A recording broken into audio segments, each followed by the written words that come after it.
In Brazil, of course, capoeira dance events are much bigger and more flamboyant. But outside of the country, the Real Brazil Festival in Moscow is one of the biggest, this year drawing 650 people from Russia, Ukraine, France, Israel, and of course Brazil. Who knew the oppression of Brazilian slaves hundreds of years ago would beat a path to Russia's door in the 21st century? Israeli capoeira master Eden Marari explains that its popularity here is unrivaled. Capoeira is growing very fast in Russia. I think the Russians are just discovering what capoeira is all about. The freedom of Brazil, the body move, the body language, and of course martial arts are very strong in Russia, have always been. There are 13 belts to earn before masterhood is achieved, and many of these young people are receiving their first. That's great, but where is the competition and the trophies? Capoeira is not competitive.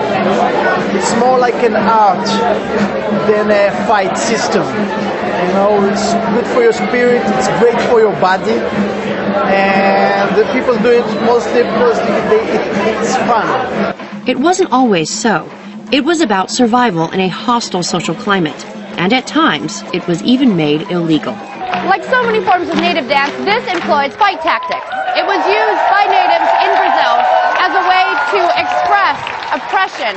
It later evolved into a form of artistic expression, and now it's a form of celebration.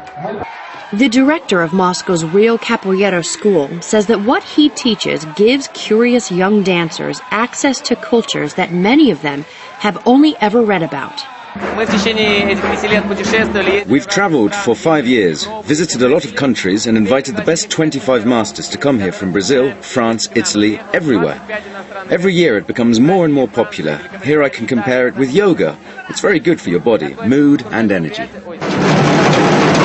Most dancers went home with a new belt, which is nice.